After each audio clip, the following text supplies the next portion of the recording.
is the Conrad Alert. Civil defense information will be broadcast at 6:40. West of the Rockies, you're on the air. Hello. Y2K, how can we prepare? Stop a few of their machines and radios. Throw them into darkness for a few hours. We are fighting for our lives. My family must survive. For 5 years, 1,000 gallons of gas, air filtration, water filtration.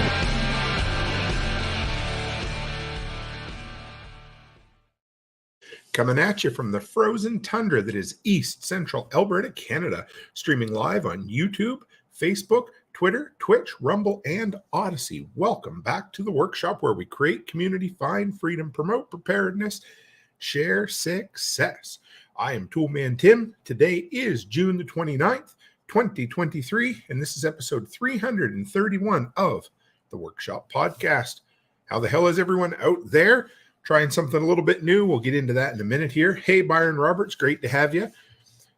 The missus and I and the twins are living the life we want to live, and part of that is traveling around, and because of that, I am live streaming from the hotel this evening. Managed to have, if you want to see, microphone and the normal webcam with me. Only thing we don't have is the normal black backdrop, but that's okay. So I hope everybody out there is doing good. Tonight we are working on, or we're going to finish up the content creation episode that we started last Thursday. But before that, we all know the rules. Let's get through the advertisements, things that pay the bills. Now, Thursday evening sponsor is my good brother Joel Riles from Fortress K9. Just messaged me the other day. Says, Tim, I got some hats on the way for you. So you guys will get to see this bald dome covered up once on a blue moon with a Fortress K9 hat. But if you're looking to be motivated, you're looking to have a little bit of an ass kicking, you're looking to fill your ears with get shit doneness, then give Joel a listen over on the Fortress, the Protection Dog podcast, or you can go to fortressk9.com and check him out.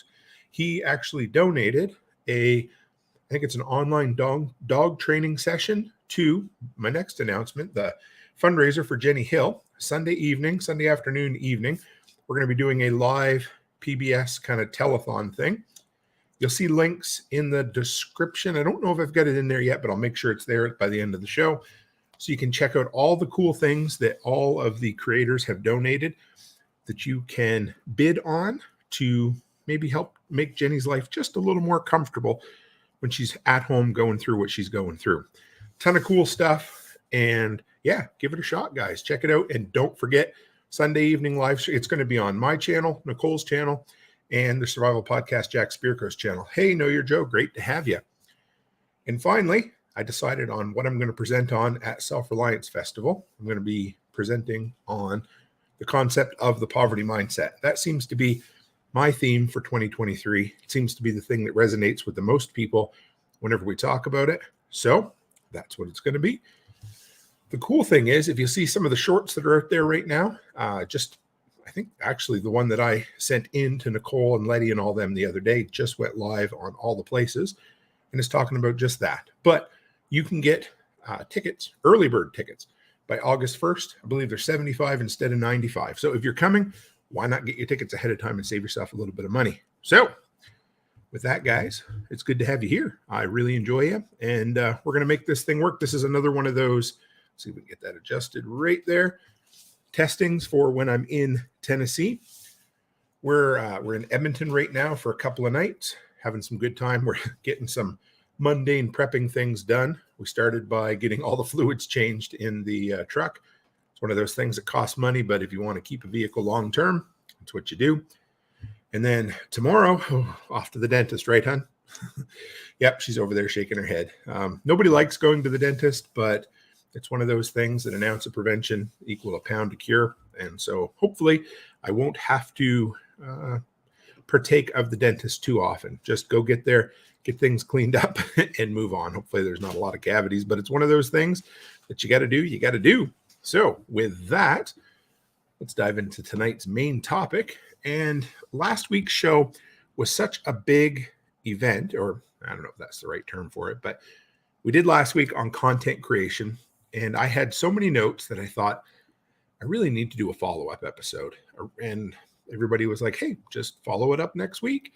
And that's kind of what I did. So last week was more on the practical end of things. It was one of those, these are the programs I'm using. This is the process that I'm using. These are the things that I'm learning. And today is going to be a kind of a two-parter. We're going to talk about the principles that I've learned over the last couple of years. And we're going to look back. So it was April of 2022. I did another one of these episodes. I did 20 tips for new creators. And I thought, well, what the hell? Why don't I go back, take a look at that list and see if things have changed or if they're the same or whatever they happen to be. And if they've changed, if they're the same, we'll go back and revisit them and figure out what exactly, see how it goes. So, and if anybody is out there, just let me know if audio and video is working good for you. We did a little test earlier, but you just never really know when you're on a new. What's that? I can hear you fine. You can hear me fine over there, though. Yeah, Becky's calling me a loudmouth, guys. I tell you, just an awful thing. So we can get rid of the kids tonight. They're gone for the evening visiting their sister, so it's kind of cool. So anyway, I went back through. We're going to work our way through this list. If you got questions, throw them out as we go along. And yeah, let's work through it. So let's see if we can find the mouse here. Always fun. So the first thing that anybody, and I guess before we even go into the list, a person needs to ask themselves, why in the hell do I even want to be a content creator? You know, do I want it to be a business? Do I want it to, do I want it for me to learn more? Do I want to share my passion with other people? Do I want to help other people? It can be one, it can be all, or it could be something totally different. Hey, Rachel Brown, great to have you. Always says hello, kids, but we're no younger than her. I tell you, good to see you, though. Always love seeing you in the chat. You get any of that? Apparently, over that way, they're getting quite a bit of this Canadian smoke. So it's like when you get the crackhead living above you, and all they do is smoke, and somehow it comes down through the heat vents. Well, that's what you guys are stuck getting. So anyway, the first thing is to ask yourself, what in the world? Rachel said, did you just say I can't find the mouse? Yeah, it's a trackpad. I'm on a laptop. So it's working on it, getting it going good here. So yeah, ask yourself why in the world you want to be a content creator. That's what it starts with. And then from there, you need to ask who in the world is your ideal customer. This is something, you know what, I've been giving this advice since day one. I didn't always follow it, but it's one of those things you need to know. And if you're starting a business or you're starting a content creation kind of individual thing, then yeah, you need to know who your ideal customer is. And for me, early on, I started to look at the breakdown of the statistics of who was watching my content, who was listening to the podcast. And, you know, it started out as kind of that 35 to 55-year-old North American male. That's what I said. And, you know, I've hopefully expanded to more than that. But if you don't know who your ideal customer is, you're going to be making content for nobody. But again, I've said it from the beginning, you need to start with a community in mind that doesn't even exist. And part of that community is knowing who the person is that you're putting out the content to. And spoiler alert, almost always your ideal customer is going to reflect yourself. So you sit down and you think, okay, but it's not always the case, because there's times I've talked to entrepreneurs who are like, well, I can't charge that much. I couldn't afford that much. Well, you know what? That's okay, because your customer can, and you want the customer that can afford that. And the same way, you know, for me, if I look at who my ideal customer is for, you know, whether it's the podcast or it's the YouTube channel with the tool reviews. Hey, Haas, great to have you. It's one of those things that, so I guess I would say, you know, you're going to be drawn to the person that you like to listen to. And for me, it's usually middle-aged people. And so my ideal customer would be somebody kind of in their middle age, somebody who's into preparedness, somebody who's self-reliant, somebody who's independent, somebody who really, really wants to start their own business, somebody that likes gear, that likes tech, that likes backup power. Hey, Chuck Peoples, great to have you in here.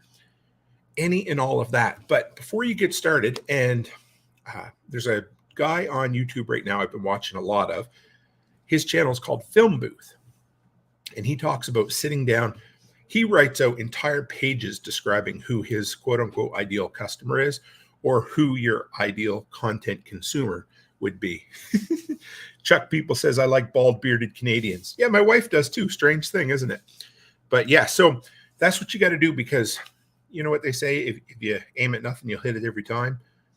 But if you want to build a community, You need to know who you're talking to, even if they don't exist yet, and you need to know who you are making that content for. And before you start even making any videos, any audio, you need to say, okay, who's the person that's going to be listening to this? And eventually they will. Absolutely. Here's the next one. And I said this, and I think I still believe it, but it's not always the case. But expect to not make any money from content at all for at least a year. Be prepared to not make any money. I changed that a little bit. I go from be prepared to, but you certainly can, because I've seen lots of people who have made money early on or reached certain thresholds or benchmarks that they wanted when they got started, but it's not always the case. And so, that's why I tell people it's okay to treat this like a business. It's okay to want to make some money at it. But if you go into it wanting to make money instantly like that, you're probably going to get burnout and not make it to where you want to be. So you need to understand the fact that this is a long-term slog. It typically isn't exponential. And if it is exponential, so if you end up having one video that goes viral, that can be really tricky because you've built an audience, but you haven't built a community. You might have built you may have a whole bunch of people who wanted to watch that single video, but they're not invested in who you are. And you haven't maybe given enough value yet to find people. Byron Roberts says, you mean I can't get rich in the first year? Probably ain't going to get rich in the second year. You're probably not even going to be, Mr. Beast in the third year for any of those out there who know who he is. But yeah, you're really not. But it's one of those things that you absolutely, I've said this along, your time investments like this, you start up here and your money investment, and they intersect eventually, because your time, you really can't find much more time when it comes to creating content. But if you keep investing the time, that's building that nest egg that's eventually going to return more and more and more and more, because you've got this huge back catalog of videos that people keep going back and watching, podcasts that people keep going back and listening to. So, each time somebody finds my podcast, there is a potential of 331 episodes that they can go back and binge their way through. And if they do that, holy crap, all of a sudden you find 2 or 3 new listeners in 1 week, and you get this great big spike in your listenership. So there's all of that. But yeah, so expect to not make any money when you first start out, and that's okay. But it's an investment. You're building. Hey, Letty Lou, good to see you again. That's 2 weeks in a row. You must be excited about content creation. And for those who wonder, tonight, Brian asked me what the hell the show is going to be about. I thought about building a little circle graph, but I'm not that handy with Canva. But last year when I spoke at SRF, my my presentation was called From Content to Currency. And I felt like as I was prepping this, that there was really that third C that's in the middle that I did talk about at Self-Reliance Festival, but it's every bit as important as the other two. So for me tonight, it was from content to community to currency. You really can't have one without the other. It's like love and marriage, but there's 3 of them. That's weird. Anyway, so yeah, that's what it is. You really need to, start by building and putting out the absolute best content you can, which then hopefully thanks, Chuck. I appreciate that. Hopefully builds a community around this. And here's the thing, and I tell you this all the time, creating the content that builds the community you're not doing it just to make money off that, but it's all part and parcel. You start with the content, you build the community around you, you give more value than you're ever going to receive. And then people are like, holy shit, Tim, Nicole, Jack, whoever it happens to be has helped change my life, not because they did anything, but because their words inspired me to get out and get shit done. And so then people are like, hey, yeah, I'd really like to support that dude, that crazy Canadian that is traveling all over the countryside to share his gospel of, preparedness, reparedness, content creation, all of that. So yeah, that's the key. We'll keep talking about it a little bit.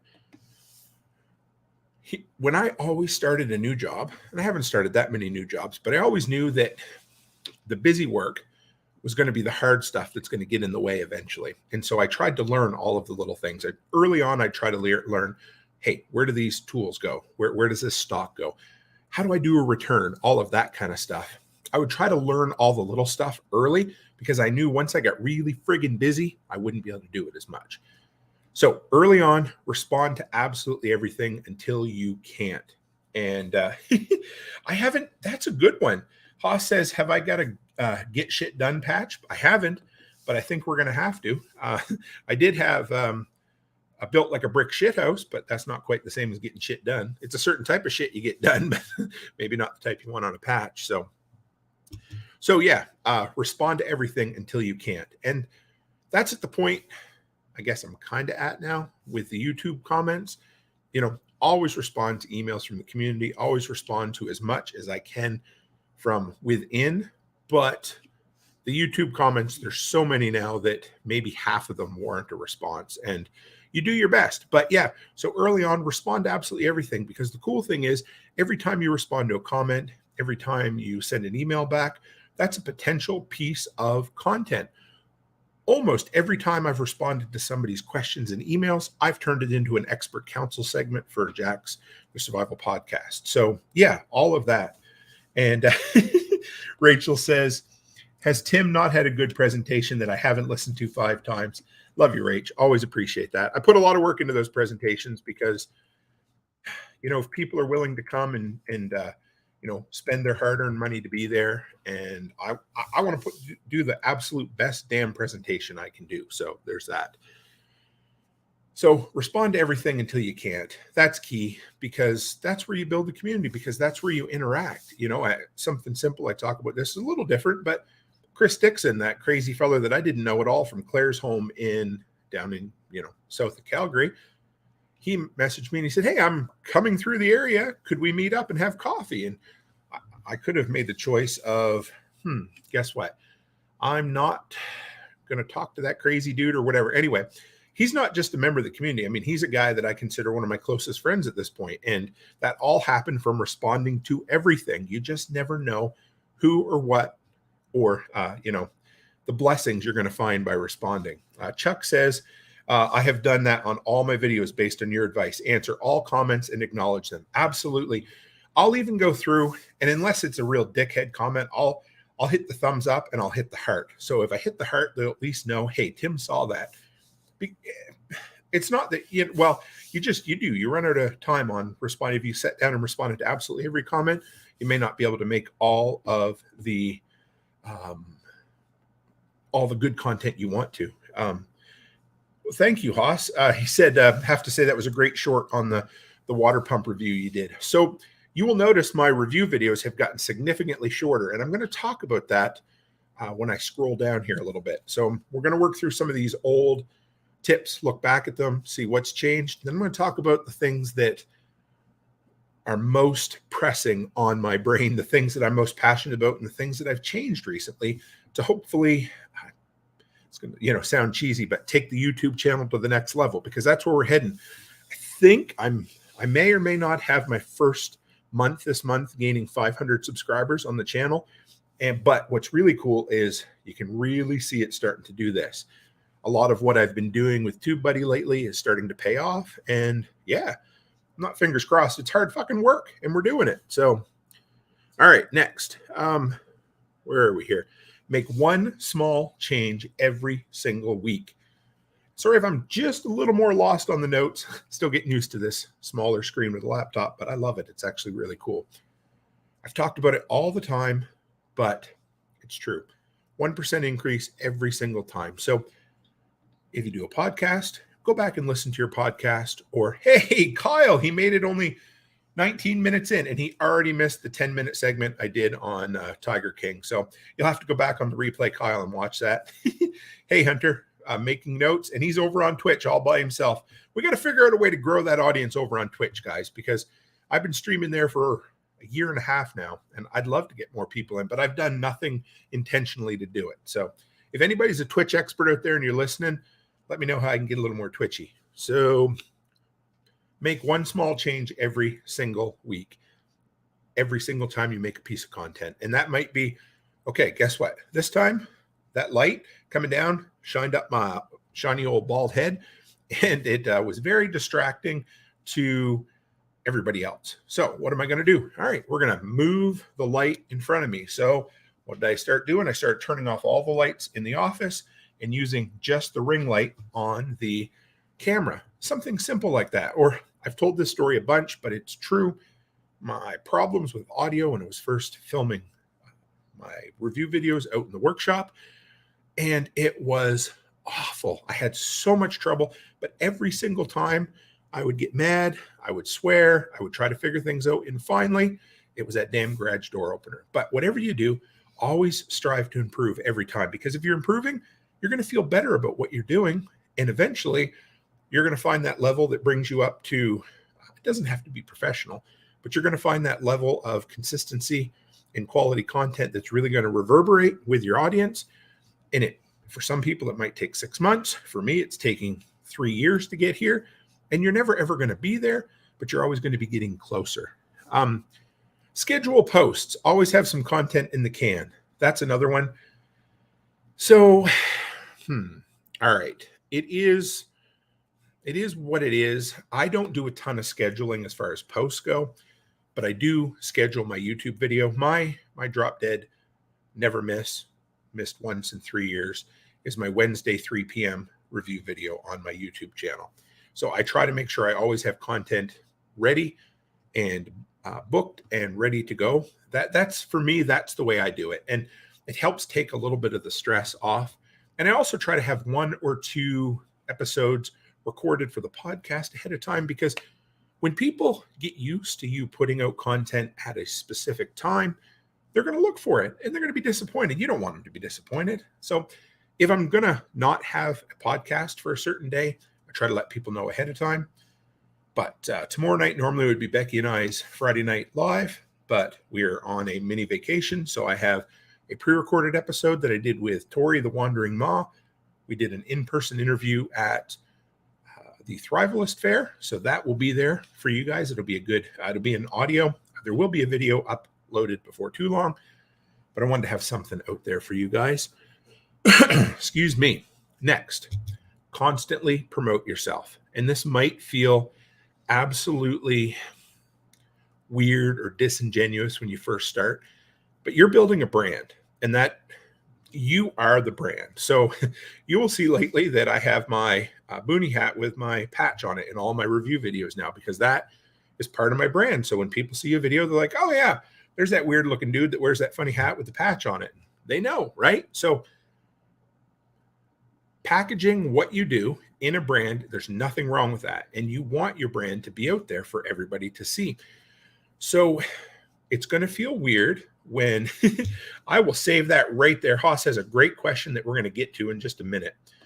And there's a few things I have done, and we'll talk about it. But so yeah, constantly promote yourself. And here's the thing, it gets easier.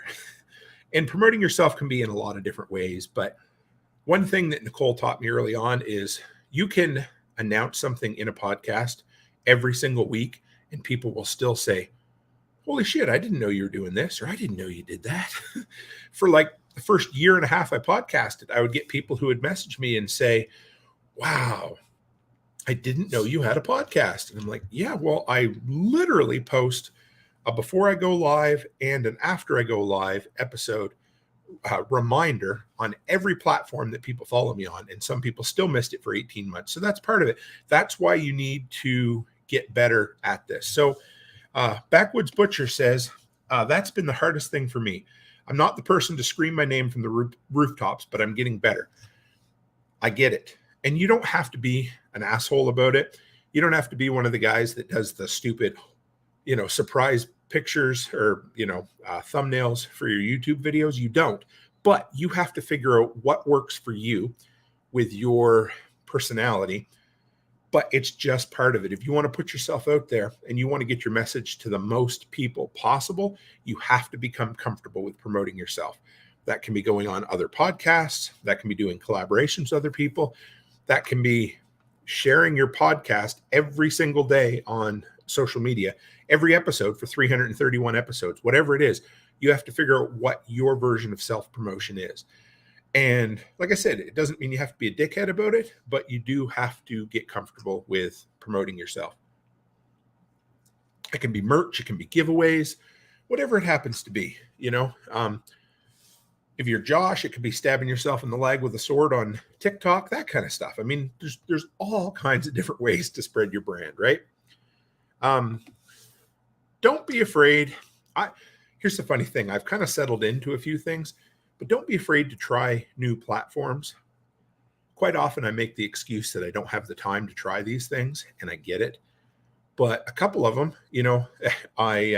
for instance, Rumble, I just kind of did a placeholder thing. I posted myself there. I got my stuff automatically bumping over. And then all of a sudden I realized, holy shit, I am getting a ton of followers over on Rumble without even trying. So I said, well, let's give this a shot. And now I stream there every single week. It's funny. I had a memory yesterday on Facebook from a year ago. It was an anti-censorship meme I promoted or shared. And at the bottom, it said joinfloat.com. And it made me laugh because it's a reminder that a lot of the platforms that we're willing to test out, they're not going to work. And that's okay. I don't think Odyssey's ever going to be what they'd hoped it would be. I'm still there because there's a few followers and there's literally zero time cost to me for being there. My stuff automatically goes over with that. And right on, Backwoods Butcher, I want to shout him out right now. Just said, I just downloaded the thumbnail app to put out more professional thumbnails. Absolutely. Watch videos on what makes a professional thumbnail. If you want to go back and watch me, just watch the evolution of how my thumbnails kind of evolved over time. It's kind of funny. And, they're always a work in progress. You'll always find better ways to invent them, improve them, make them better for the audience, but absolutely keep going. So, okay. Now this is one I've changed. So I still hold to it, but I don't hold to it. So here's the thing. What I said a year and a half ago was don't waste time on editing. Now, that's still the case for some things. For long form content, absolutely. For my short-term videos, I actually do way more editing on my review videos than I used to. But I guess what I was saying then and what still sticks is if you're getting new at this sort of thing, if you're starting, don't waste time on editing. Just get in front of the damn camera and start recording things now. If you want to edit a little bit afterwards, but don't ever, ever, ever let perfection get in the way of the good. Because if you're always striving to be perfect, you're never going to do anything because I don't think anybody's ever perfect, except for my wife, right, hon? Yeah, she said she agreed with me. Everybody knows. So Backwoods Butcher says he's trying to get on every podcast you can. Absolutely. Reach out to every friend you have that has a content creation platform. Figure out a way, if you can get on a Bitcoin podcast to talk about butchering in Bitcoin, whatever it happens to be. But yes, know your Joe. Just start, ... Absolutely. Just do it, right? Here's one that took me a while to do, but it really helps when you find this. And 4 words, you are the 5. You are the only you. And what do I mean by that? I've told this story a bunch and it doesn't change. Certain people will be drawn to your personality. Other people will choose to troll you all the time. That happens. There's no reason for it. They don't like you. They think you're an idiot. That's cool too. Get thick skin. But you are the only you. And most people, when they first start making content, aren't their real self. They haven't found their personality yet because you get nervous. You turn into this little tiny church mouse behind the camera or behind the microphone. And you're like, well, where do I go? Well, it just takes time. You just need to keep practicing until, this, laid back, sexy, funny guy that you see before you finally comes out and happens, right? That's what really it is. But it takes a while. It was months before, you really got the person that you would get talking to in person right here. And then you kind of develop that radio personality a little bit. I heard, I watched this guy named Simon Dan, and he debunks flat earthers all the time. And he talked about it. He goes, the real me is right here. He said, the YouTube me is right here. So it's about 10% up from what I am. And if you listen to most guys on the radio, it's the same thing. They got that radio voice, right? You have to find your personality for creating content. It's not disingenuous. It's just part of making sure the medium matches the message. And Haas says, I I think Brian is on some kind of platform that gets a bunch of different podcasters to interview, but I don't know the name. Yeah, Podmatch. I was going to say I'm on it too, but I've never actually used it yet. So don't let perfection get in the way of getting it done. Trademark, copyright, absolutely. That's the truth. But yes, Podmatch is great, Backwoods. And if you're going to sign up, get Brian's code because he'll get like $5 every month that you stay signed up. So it's really worth it. Yeah, Renegade says he has an affiliate code. There's another thing. Use affiliate codes for everything. This week, a good buddy of mine, Sean Mills, is like, hey, do you have an affiliate code for this was TubeBuddy? So I failed on 2 occasions. Number 1, I didn't have an affiliate code. And number 2, I didn't even realize that they had affiliate codes. So I sent it to him because I don't hate money. And I wanted to give him a shout out for that because you need to know if you're ever talking about a piece of software, if you're ever talking about anything that you endorse or use, look and see if there's an affiliate code because that's another way to make money. Be fucking consistent. Still true today. What more can I say? Don't fill in your days with making content simply because I got to check another box off. But if you just say, I'm going to do it whenever I have time, you're never going to do it. So put that in to start with. If it's once a week, if it's once every 2 weeks, or if it's 3 times a week, whatever you know you can handle. But absolutely make sure that you are consistent. That's all there is. And I would say at least 50% of success in YouTube and probably 90% of success in content in the first year is just being fucking consistent. Show up, do it. Here I am, guys. I mean, I hope I'm trying to model that consistency to you guys. We spent a night in a less than nice hotel last night. We got a nicer one tonight, but all my gear comes with me now. I'm working on perfecting this from the road thing, but I want to be live, So here's the thing. I'm live tonight with you guys. Tomorrow night is a recording for you. Sunday evening, I am going to be co-hosting the Jenny Hill fundraiser with Nicole. I'm going to be doing that from a hotel in Montana. So it's part of it. Figure out the way to be consistent. And what goes part and parcel with that is develop a routine. And something I've learned over the last couple of years, the last year especially, get content done first in the day. Because what I find is those first 2 hours from 6 till 8 o'clock before anybody else is up in the house, before anybody calls me, before any tenant says, hey, Tim, my shitter's full or whatever, those are the golden hours that I can get so much content done. And so I'll do script prep in the morning, but mostly that's my fun time when I go out and I get to play with the gear that people send me or that I've bought, or I get to start doing testing on different things that I get to come back and say, hey, you know what's really cool? This stupid little $20 Amazon. I was going to say Amazon. Where the hell did that come from? The stupid little Amazon tire inflator. It's pretty damn good. And it held its own to the DeWalt. But, that's when I set up and I have my tripod out in my driveway. It's like 6:30 in the morning. I got a tire on the tailgate and my neighbor up the road is heading to work and he gives me kind of a funny look like, what the hell are you doing? And I think in my head, well, you know what I'm doing? I'm living the life I want to live. So there we go. But yeah, develop a routine, guys. Figure out what works. Get it done early. I talked about there's a bunch in here, consistent, routine, and have stuff in the can because all of that sets you up for success long-term. And Haas says, I follow, this is true. I follow several creators that put out weekly. The ones I see putting out non-consistent, I usually forget about them and rarely visit their channels anymore. Absolutely. Here's the thing. I don't want people to ever feel like, no, I do. I want content to be a job for you, but I don't want it to be a burden. If this is something you're absolutely, hey, look who's in here tonight. L2 Survive, a good buddy that I met at the Thrivalist. He said, I have to do flashlight videos at 0200 because you can't show them off in the daytime. Exactly. Make the content when you can make the content. So here's the other thing. Figure out the days. Don't kill yourself making content, but you need to absolutely put your heart and soul into it.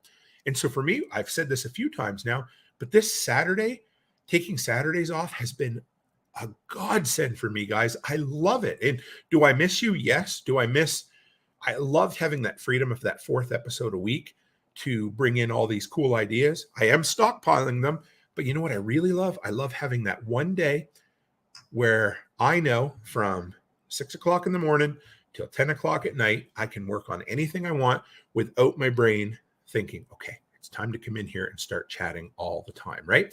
So that's what it is. You work hard, put stuff out all the time, but build in off time too. And that's what I was doing with my handyman business there for a long time. I was always, for the last 2 years, before I've kind of almost cut that completely out, the last 2 years, I wasn't doing any handyman work on Saturday or Sunday. And you know what? I didn't get any less work and I didn't make any less money. So figure out your schedule and get it done. Backwoods Butcher said, I told all my neighbors I started the channel so they didn't think I'm wandering around talking to myself. You know what? My neighbors probably think that anyway. I'm cool with it. So let's, Haas had a question before I go on to the next list.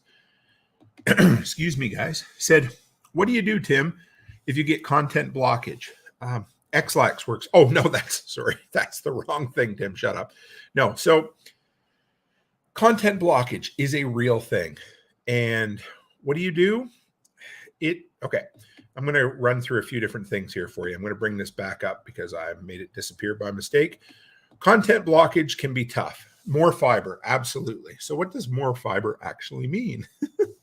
There's a lot of things, but you need to figure out a way to loosen up the old brain. So there's a few things. Okay, here's the deal. And this is not a brag, but I'll bet you I haven't had a content blockage in 18 months. But early on, I did. The thing that worked the absolute best for me was stream of consciousness. I guess that's what you'd call it. So what I did a couple of times when I just could not come up with an episode or an idea, I was like 2 hours till live time. And I'm like, what in the hell am I going to talk about? So you know what I did? I went down in my office, I turned on my microphone, and I started friggin' talking to myself. And for 10 minutes or so, I just rambled. And I'm like, nah, this ain't working. So I just deleted it. I started over. And whatever I said after 5 or 6 minutes, I finally come up with the idea. I'm like, shit, yeah, that's it. So deleted that one too. Sat down, wrote some scripts, and Bob was your uncle. I come up with a good episode. For me, that's the best way. But that's early on. So a few things you can do early on to help with the content blockage is if you're starting a new channel from scratch, try to plan out your first 10 or 15 pieces of content. So for me, it was really cool. And I got lucky with this because I wasn't thinking, but I made originally a 10-part series. I announced it as a 10-part series, so it kept me accountable as well. But I had the How to Start a Handyman Business with Little to No Money. Awful title, but you know what? It worked. So I had a 10-part series that I knew every single week. I know what I'm going to talk about. But guess what? After 10 weeks, I thought, what am I going to do? So I came up with 3 or 4 more episodes in that series. And then I went on to a How to Deal with Anxiety in Entrepreneurship series, which was pretty cool. And then from there, I started doing tour review videos.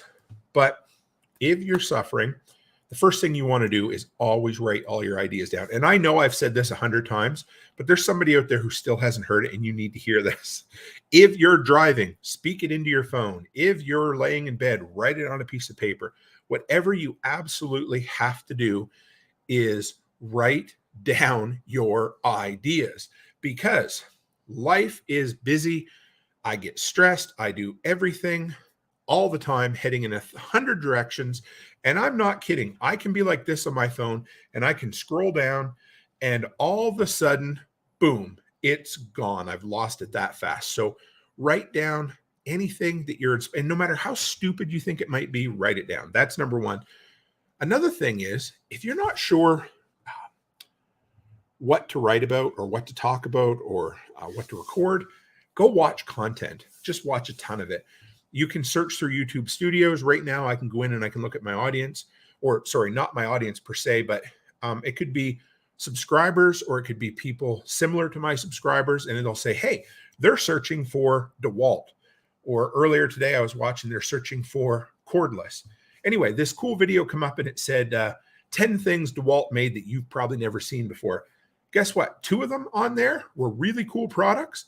that I'm probably going to get my hands on and do reviews on now. So watching other people's content is a great way. Also, if you're watching somebody else's content and you're like, shit, that's pretty good, but you know what?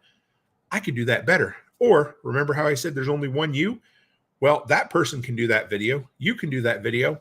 And because it's you, some people will listen to you because you have an audience, because you connect with those other people, all of that. So go and watch other people's content and you might get inspired. But write everything down, start talking to yourself, watch other content, and then sometimes just walk the hell away from things. So, the worst thing you can do for a blockage is leave a deadline to the last minute, right? So if you haven't really been given it any thought and all of a sudden you've got a half an hour till you have a live, that might not be the best time to start thinking of ideas. So walk away, 4 or 5 days ahead of time. Just leave it. Let your brain do it, because a ton of my best ideas, a ton of what I do just kind of comes in that background as my brain considers different concepts. Simple as that. I don't know if that helps. I hope it does. But so yeah, for me, listening to podcasts, watching other content, scrolling through YouTube studios, looking at what my quote unquote audience, Hunter wants to know about a script. Yes, I will talk about that in just a minute here. Looking what other people are watching, write down everything you have.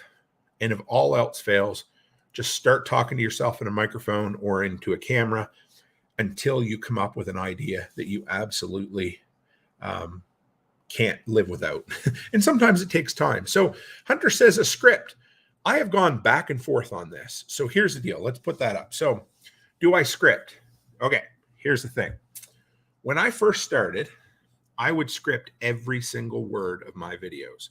So, oh yeah, Renegade, that's great, brother. He just said ChatGPT can help with ideas if you're stuck.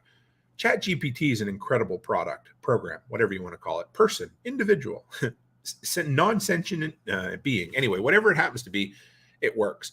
It's been great for helping me with some podcast research as well. But you're right, ChatGPT is great. Now, script. Okay, let's go back to, 3 years ago. January, February 2020. So almost 3.5 years ago now when I first started. It would take me a couple of hours to write out a script for a 10 or 15 minute video. That was a lot of work. It was more work than I wanted to put into it. And at one time, I was putting out like 5 videos a week in one podcast, or 4 videos in one podcast. And then I'm like, no, I'm going to switch to more long form content. So anyway, yes, when I first started, I would 100% script everything. And for me, that didn't feel natural. So I went to a more of an outline feature for it. Now, some people, I watch a great guy. His name's Technology Connections on YouTube, and he does deep dives into, he recently did a fridge where he bought this weird red fridge, did a whole breakdown on how the interior works, how the defrost works, how miserable it was designed. Anyway, he scripts every single word right down to his reactions, and that's what he does. And that's okay, but that's not for me. So eventually I got to the point where I said, if I want to make more content, longer content, I have to be way more comfortable with ad-libbing. So I started forcing myself to make videos based on a bullet outline. And when I do a presentation, when I do a 45-minute or an hour presentation at a live event, I will script out 99% of that. And for me, a 45-minute to an hour presentation is about an 8-page script. But I will start with that. I'll print the whole thing off, and then I will start presenting that out loud to myself or to my wife. And then eventually I'll turn it into a 1-page outline because I have to be comfortable with the content. So for me, like tonight or anytime I do a podcast, I probably have, okay, so tonight I have 2 pages of notes, and I'm probably not going to make it through all of it. When I do deep dive episodes like my empty container series, or more importantly, the history of modern prepping series, I have like 8 pages of notes, and I go through them faster than I'd go through 2 pages of this, because these are the ones where I allow myself to walk around and talk a little more. even though I'm sitting, you know what I'm saying?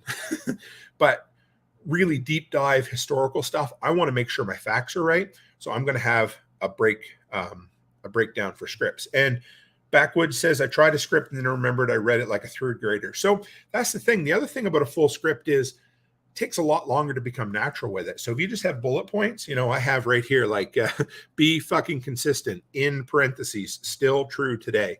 That's what I have. And I can turn that into 10 minutes of storytelling based on what I do. So yeah. Do I script? Yes, no, sometimes it depends. When you start out, you might be better off scripting a bit, but eventually you have to figure out what works for you. And for me, it's mostly an outline script unless I'm doing a full presentation, and then that is like modified and polished until perfection.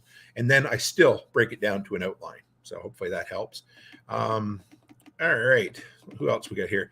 L2 Survive says, whenever I can't find a video that I search for, I make a video for that. Talk about what you know. Just because you think it's easy doesn't mean others think it's easy.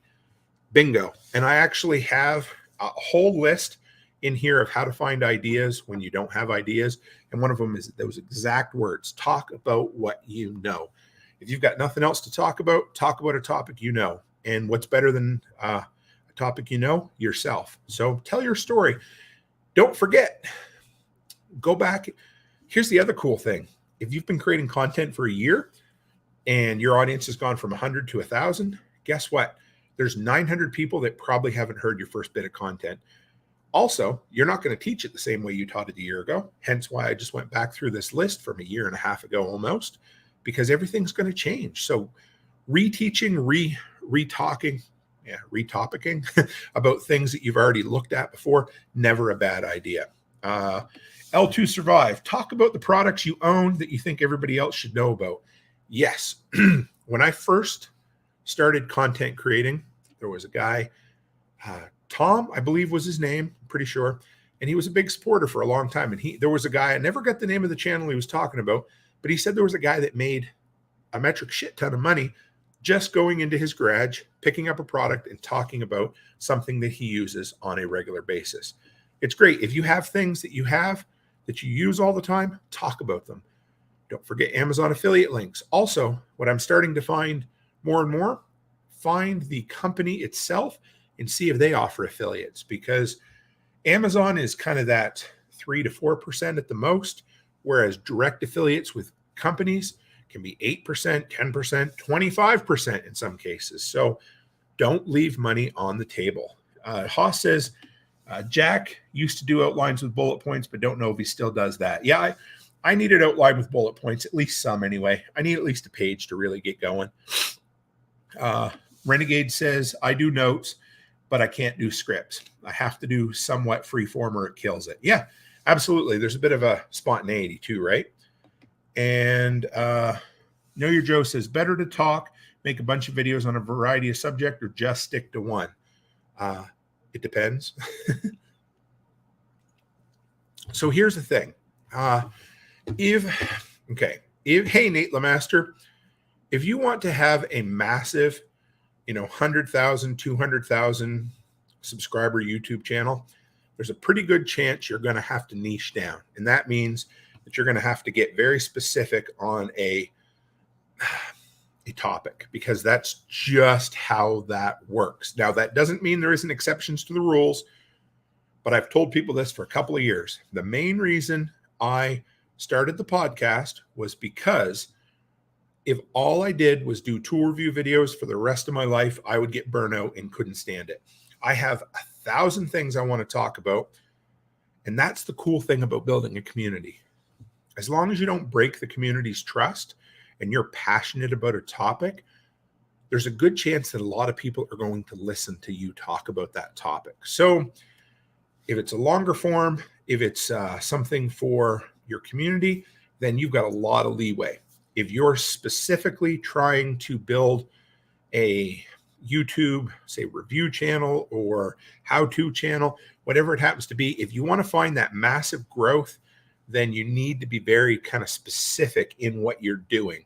The guys that are the biggest on YouTube have found a formula and replicate it week in and week out. I don't know if I could always do that. So that's why I'm trying to separate things a little bit more. I haven't decided exactly what I'm going to do, but if you go to my YouTube channel right now, I've really streamlined it to be almost exclusively a review channel, mostly around generators, backup power, and DeWalt stuff. And that seems to be my bread and butter niche that makes me the most money on YouTube. But if you tune into the Workshop Radio, you're going to get to hear things about content creation, poverty mindset, entrepreneurship, handyman business, popular culture, and everything else in between. And I get to interview some of the coolest people in the world, and I love it. So I needed to have some freedom. Again, it's a big it depends, but if you want to go massive for just YouTube or TikTok or whatever, you got to niche down. You have to. There's no way to get around it. But if you want to do, the podcast, whatever. And here's the other thing. You don't have to be massive to make an income or to make a living off this, because, I've got 8,300 subscribers right now, and I'm pretty close to making an income from this. So you don't have to be Mr. Beast or PewDiePie. I don't know, whatever they are. You don't have to be that guy to make thousands and thousands from content, but it helps. And the other thing is, as you build a following and build a community, you can branch out a little bit and get into some things that maybe you wouldn't talk about otherwise. Backwoods says animal plus time lapse plus blood has been working pretty well. Here's the other thing. Somebody asked earlier, Haas did, what do you do if your content blocked? Well, one of the big things you can do is what's worked for me before. Look at your channel, look at your top trending video, and do more content based on that. There's a reason I have 5 videos based around the tri-fuel Furman generator, because I love talking about it and because it makes money and people watch it. Nate says, that's the issue I find. I want to jump on YouTube and do content, but I have a hard time picking a small number of stuff to keep it consistent. It's tough. It is. It doesn't mean it's easy or simple. But the cool thing is, don't let it get you into analysis paralysis and think, well, since I don't have an idea, or let me back up here. So the whole analysis paralysis thing is, if you sit around and think about, well, should I do this or shouldn't I?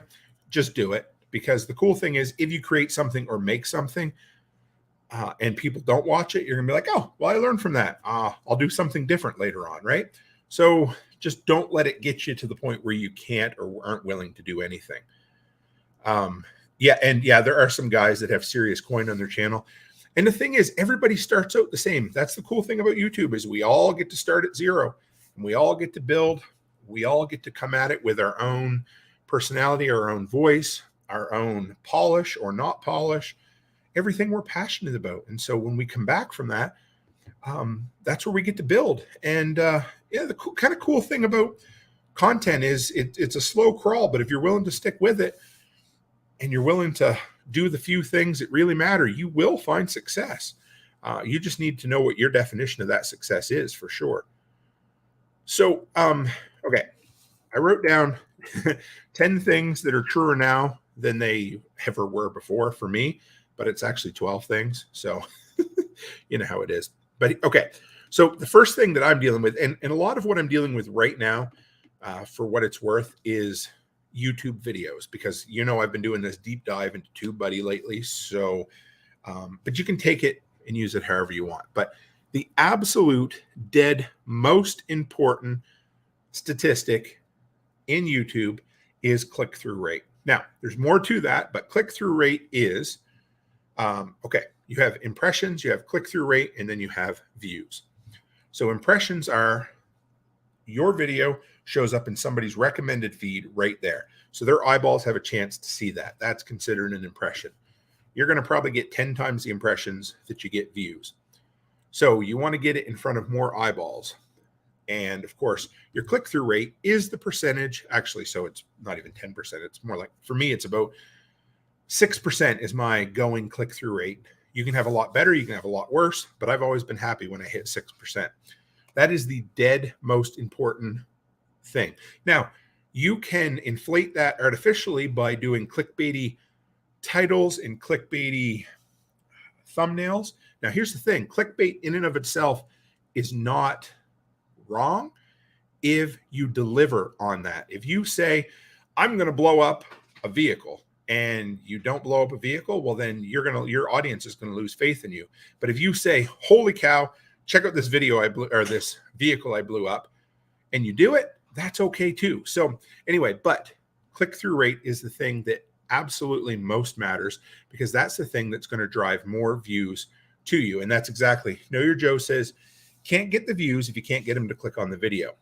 Now, of course, after that, it's viewer retention. You want to keep people watching. You know, if you have more than 50% of people watching still at 30 seconds, you're doing pretty damn good. And then you watch for where it to flatline. And if it flatlines, that means the majority of people are watching it the majority of the time. But beyond anything else, you need to spend time figuring out how to get people to click on your content, because everybody's creating content. You need to find a way to make that thumbnail, that title, and that topic shiny enough for everyone else to want to click on. Yep, exactly. Nate Lemaster says, so many channels with some clickbait titles never follow through. I seen one the other day that said the lady, I can't remember her name right now, got fired from the new Harrison Ford Indiana Jones film. I clicked on it. I watched like 6 minutes of it, and then I start reading the comments. Yeah, it didn't happen. So, boo. I'm never going to subscribe to that guy, because the dude put a lie in his thumbnail. And if you lie in your thumbnails or you lie in your titles, people are going to remember it. They're going to get pissed off. They're going to hit the thumbs down, leave a negative comment, or worse than that, they're going to ignore you altogether. Does it matter how long people watch? Yes, average view duration is important, but mainly because the longer people watch, the more ads people watch, and the more money you and YouTube are going to make from that. So that's really, and the YouTube algorithm is 100% designed to keep people on YouTube. So if people watch your videos and they stick with them for a long time, YouTube is way more likely to recommend your videos, more of your videos, to that same person so that they binge your stuff. So yes, watch time does matter. There's lots of, maybe I'll make a list of the 10 YouTube statistics that matter the most, but watch time matters. But beyond anything else, if you can't get people to click on your shit, nobody's going to watch it. So yeah. So thumbnail and title, come up with a concept, and then find that hole like I showed you last week with TubeBuddy on where to plug it in so that people know, oh yeah, that is really good. I should watch that. All right. So 12 things I wrote down that are just as important today as they were a year and a half ago. And so do thumbs down affect the promotion of the video? Okay. Yes and no. Basically, I mean, truthfully, yes. So here's the thing. If somebody watches your video and gives it a thumbs down, that's kind of like saying that video didn't go to the right person because they weren't the right person. So YouTube wants to feed your content to the right people. And if the right people find your shit, they're going to want to watch it. They're going to want to support you. So if somebody does a thumbs down, they're going to stop serving your content or your type of content to that person and to anyone else that the algorithm says is like that person, if that makes sense. Yes, L2 Survive says interviewing interesting people and collaborations with other content creators all the time. That's the other thing. Promoting yourself. I've talked about that earlier. Don't be afraid to promote yourself. Getting on other people's podcasts is great, but also interviewing other people on your podcast is just as important, because could you get on 52 podcasts in a year? Yeah, you could. But you know what else you can do? You can bring 52 guests onto your podcast just as easily. So that's a way to do it. And yes, Jason from Kentucky Sustainable Living says, I like doing lives and interviewing people. Lives are my favorite. And you're kicking ass at that, man. And it's cool because we have all these people in these surrounding communities doing these interviews. And the cool thing is, nobody ever runs out of guests because there's always interesting people in this world to interview. L2 Survive says, super chats. Yep, I got to get better at promoting super chats because I don't always do it. And it's worth saying, hey, if what I did gives you value, then hit the like, hit the super chat, whatever you want, because value for value, right, guys? Okay, talked about this before, but it's just as important. Consistency is king. We talked about it. We don't have to cover it again. Number 2, and I'm going to talk about this all the time, but here it is. Build a community, not a channel. And we talked about it because if you build a channel, you'll have viewers. You'll have people that'll tune in and want to watch. But if you build a community, you're going to have people who, when and if you need help, are going to help you. You're going to have people who, if like Jenny, you're diagnosed with cancer, people are going to put together a GoFundMe. Or if you're Sean Mills and you're doing a Kickstarter because you're ready to take the plunge and start your own business, guess what? You're going to hit goal after goal after goal because you've helped people, you've built community, you've given them value, and other people want to return that in exchange. So if you build a channel and you get a bunch of viewers and they want to sit and watch your shit once in a while, cool. But that's not going to pay the bills. Building a community pays all the bills. It checks all the right boxes. People will support you financially, but more importantly, they'll support you as friends. They'll support you if times get tough. And they're the type of people that you don't even need to ask. They'll just share your shit because that's what happens. And that's what you do. I've done that for Nicole and Jack and Brian and Josh and hundreds, well, maybe not hundreds, but lots of other people that I'm part of their extended community. And because of that, I want other people to be part of that community too. It's like evangelizing, but without some of the other stuff.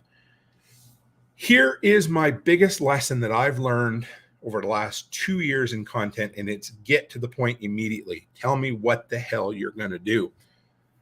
Now, podcasting's different, but I still try to say, hey, tonight we're going to do content creation, 20 tips or whatever. Then I go to the announcements, then we do everything. But if you're doing a 6 or 7 minute YouTube video, if you don't tell me in those first 10 seconds what the hell I'm here listening for, there's a good chance I'm clicking off. So if you want to hook people early on in your content, you want to say, hey guys, today we're going to take a 12-volt compressor and we're going to fill up a tire and see if it's every bit as fast as that $150 DeWalt right there.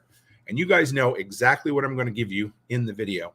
And hopefully people are going to watch it. But if they were there and that's not what they wanted, then they're probably going to click off. But the thing is, if you made the right thumbnail and the right title, they probably already know. But make a promise in the first 10 to 15 seconds of your video and then deliver on that promise. Here's the next one. This is something that I picked up from, Channel Makers on YouTube. He doesn't even ask for subscribers. He asks people to boop the like button, but he doesn't ask it until the 3rd quarter of the video. Something I've started doing. Here's the thing. Ask for subscribers closer to the end of the video. You need to ask, you need to say, hey, if you like this, whatever. For me lately, it's been, hey, if you're still here at the end of the video, that means I made this video for you. And if I did and you liked it and you want more of it, hit the subscribe button. But if you spend the first 15 to 30 seconds saying, hey, I'm here, this is my channel, like the video, subscribe, you're losing all that momentum. And the other thing is you might be asking people to subscribe that aren't going to like your content. So they might hit the subscribe button because you asked. They may never watch a video again. But if you wait till people get into 3 or 4 or 5 minutes of your video and they like it and they're still there, then they're the people that you want to build a community around. Renegade says, the hook is like the follow-up to the clickbait. Deliver on both and you get followers. Exactly. Make a promise. Here's the deal. You make a promise with a thumbnail, you make a promise with a title, and you make a promise with the hook. And if you deliver on that promise and not too much filler in between, you're going to do pretty good with it. All right. Like I said, save asking about the sub or promotion until near the end. That's my new recommendation. Don't be afraid to reach out to companies, brands, etc. Early on, you might say, oh my God, I've got 17 subscribers. They're never going to let me be an affiliate. Guess what? You don't know until you ask. You might get turned down by 10 companies, but you're going to find some that are, oh yeah, no, we literally accept anybody. And you're going to get pretty damn excited if you get your first affiliate sale on some review video you did. So don't be afraid to reach out, because if you wait, you're going to miss out on some opportunities. And The cool thing is only one company has to say yes. You might get turned down 30 times, but you're going to learn how to ask yes by getting turned down 30 times. Simple and concise is almost always better, but simple takes work. Here's the thing. When I used to do a tool review video at 15 minutes, there was probably less content in my videos than there are at my 6 and 7 minute review videos now. I try to keep my review videos under 10 minutes because I think they're the most digestible and they're most likely to be clicked on. And I've worked really hard to cut out the fat, but it takes more work to do that. You have to plan ahead of time and all of that. So for me, if I'm trying to get somebody to bite on a video, simple and concise is better. Know your Joe? I will hold on to that question for just a minute. Asking about trolls. They like to live under the bridge. We should try to leave them there. Number 7, don't compare yourself to others, but you're still going to compare yourself to others. And that's okay. But don't let yourself get down. Don't look at other people. I've done it. There's some creators who started at the same time as me, some who aren't doing this at all, some who have 4 times as many subscribers as me. Doesn't matter because you're building a community. You're not building a subscriber count. So 100% do your best not to compare yourself to others. It's okay to look at other people and say, hey, yeah, I'd like to do that, or I don't like what they're doing, so I'm going to do this better. But do your best not to get down on yourself because you need to know what your definition of success is. So you need to be internally driven. So don't be looking at other people and say, damn it, they're doing better. I guess I should give up, because that's not the case. Find creators, channels that are succeeding and model after them. For me, I've got 5 or 6 channels that I watch religiously that are very similar to what I put out. Guys that have, 6, 7, 800,000 subscribers. If you want to be that channel, model yourself after those type of channels. Watch what they do and learn from them. I mean, if they're doing something you don't agree with, don't do it, but learn from them. I'm going to save, Renegade. Turn them into promotional opportunities. Trolls hate that. I get mine to block me. Yep. We'll talk about that in a minute too. Absolutely. Know your Joe has another question here. I will come back to that one in just a second. Number 9, develop a clear and simple brand early on, but it's also okay to change your brand a little bit. My YouTube channel, when it very first started, was the all seasons maintenance handyman channel. That lasted for a while, but that wasn't the brand. I was Toolman Tim, so eventually I started doing tool review videos, and I really think it might've been Jack who called me Tim the Toolman at first. And I was like, I think I'm going to go with Toolman Tim because I don't want to infringe on copyrights or anything. And then I would talk about hanging out in the workshop. So that brand came along. And so I've kind of, you build your brand as you go along, but figure it out. Make it simple, make it identifiable, make it be that thing that if people are scrolling through on TikTok and they see you, they're like, I might not know your name, but I know that crazy dude, that sort of thing. But develop a brand so that everything else kind of is modeled around that.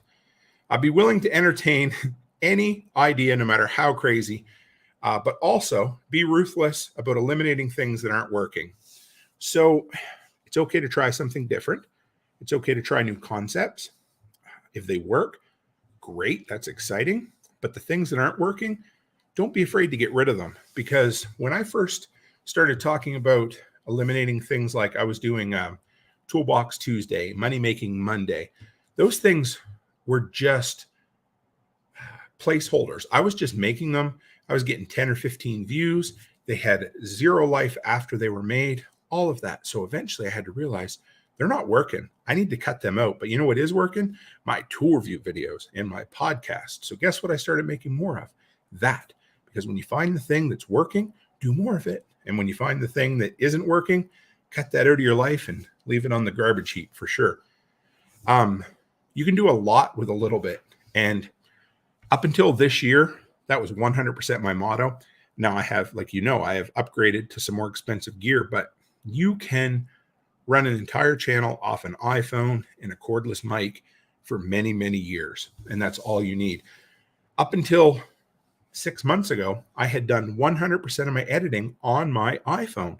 You don't need a lot, a tripod and a $40 cordless mic, and you can create content that will rival some of the best on YouTube. That's all you need. You can get more as time goes on, but that's really all you need. And my last thought is subscriber counts don't matter until they do, unless they do. Now, stick with me, because the thing about a subscriber count is it's just a number on a piece of paper. It's prestige. It's clout, as the Gen Zs like to talk about. So again, you're building a community. You have to figure out, Renegade says you can even do it with an iPhone. Absolutely. But you need to figure out what your definition of success is. And if it's tied to subscriber count, you're never going to be happy. Now, subscriber count matters when you're shooting to get monetized on YouTube. So when you hit 1,000 subscribers, cool. Once you've got past 1,000, really doesn't matter all that much. You know, it may matter to some companies who are reaching out to you and say, hey, we'd like to sponsor you, or we'd like to send you a product, but don't get caught up in that number, because that is probably one of the numbers that means the least on YouTube, but for some reason people pay the most attention to. You can literally buy subscribers from like Chinese clickbait farms that will just pay people to subscribe to your channel. So if you want them, you can get them, but don't worry about that a whole lot. Okay, so we've got a couple of questions here. Let's see what we got. Okay, so Know Your Joe says, how do you deal with trolls in the comments? There's a few things. Sometimes I will sick my wife and my daughters on them because it's fun, right, hun? They're pretty good. TikTok can be really mean sometimes, so you got to get used to it. You don't always. There's still times that it bugs me. I try not to. I tell everybody else, don't let it bother you, but it's going to bother you once in a while. But just don't let it bother you that much if you can help it. So what do I do with trolls? My favorite thing is to do the John Willis method. 100% stole this from him, but he told me about it, and I'm like, holy shit, this works. Monetize trolls. There's two things you can do with trolls. You can either ignore them, and most times they'll go away because they're useless. They're, some loser living in his mother's basement, sipping on Mountain Dew and wiping the Dorito crumbs off his face while he's like, yeah, you know what I'm going to do? I'm going to write this comment because he's going to think it's funny. Just ignore them if you can help it, because they're trolls. So if you ignore them, eventually they're going to disappear and go away. But if you want to have fun with them, turn them into a promotional discount. I've had a lot of fun with that. I think I've picked 2 so far in the last year, just absolute asshole comments. And I think I've picked up 4 subscribers in the Patch of the Month Club because of those 2 idiots. So that's made me $400 in a year because I took 10 minutes to make a short video using that person. Now be careful, because you don't want to slide into bullying or harassing, because if you do, you can end up getting, checkmarked or kicked off of YouTube or any whatever platform you're using. So what I would say is, honestly, your best bet is to just ignore them.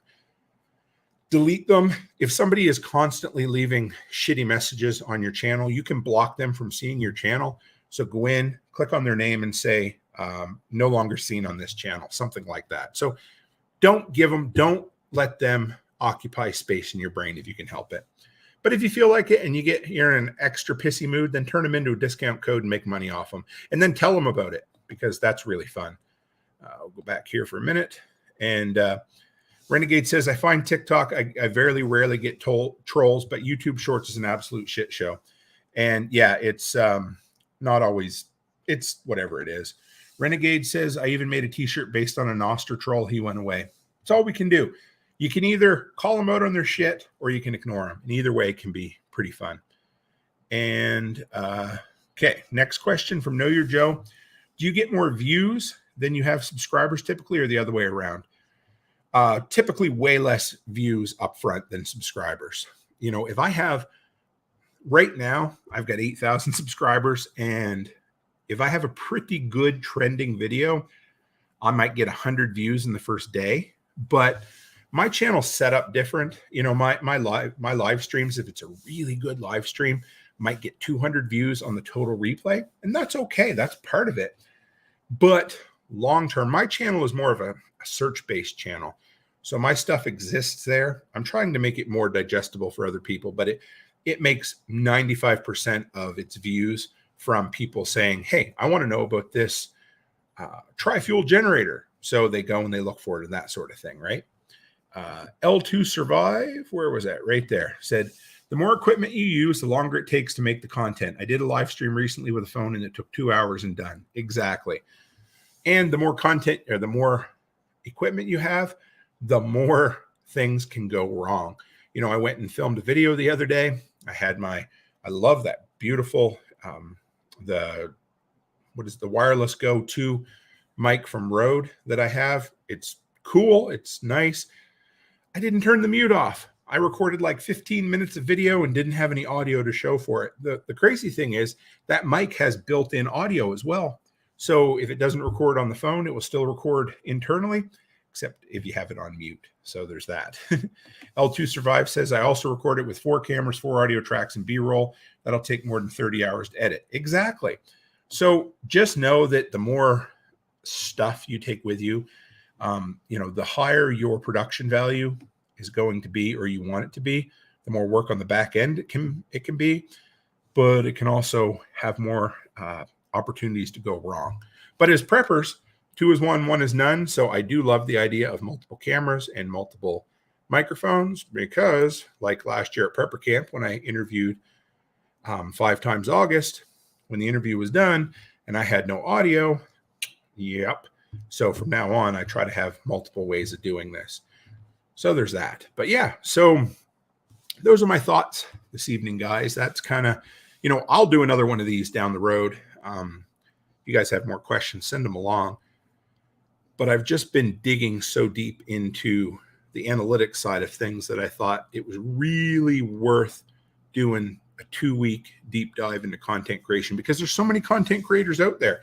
I even toyed with the idea of updating last year's presentation and representing that at Self-Reliance Festival. But it's not going to happen this year. But what I would love to do at some point is some sort of, I don't even know what to call it, but I'd love to get together a bunch of content creators in the homesteading, self-reliance, prepper sphere that are making money at content, and doing some sort of super group where maybe we can, I don't know. I don't even know exactly what it's going to be, but it would be a lot of fun to put that together and have some sort of paid access where we can, where people can meet. I thought about doing it within Self-Reliance Festival. It won't happen this year, but I'd love to have where we could have a round table where people can bring in their questions and they can say, hey, what can I do to improve this? And I would love to do that. So I appreciate you folks. It was great to have you in here too tonight, L2 Survive. We get to sit around and drink bourbon together. So that was fun, but it was nice to see you in here this evening. So with that, guys, what do we got for you coming up? Like I said, tomorrow will be a recorded episode with Tori that I did at the Thrivalist Fair. No episode Saturday, as you know. So I'm going to be enjoying the rest of this vacation, except tomorrow morning at 8:30. Think about me, because I'm going to the dentist. Really, it's not that bad. It's just a cleaning and x-rays or whatever. But anyway. So it's always good. I appreciate you guys. This was fun. I can't wait. You'll be getting a lot of this in 6-7 weeks. About 6 weeks, I'm heading straight south to Tennessee. So for the better part of 2 months, this will be my studio. So I'm trying to, work all the kinks out of it. And maybe I can figure out a way to have a black background that I can take with me. That's the only thing I'm missing, is the black background. If I can have that, you wouldn't even be able to tell I was on the road, except that I'll tell you, because there is what it is. So, oh yes, and Sunday evening, guys, you'll see it. It's booked in on my channel, Nicole's channel, and it will be on Jack's channel. We'll be doing the PBS style telethon for Jenny Hill. And with that, as always, and see you, Moon Bear. You're welcome for the motivation. Stay happy, stay healthy, and have a great week.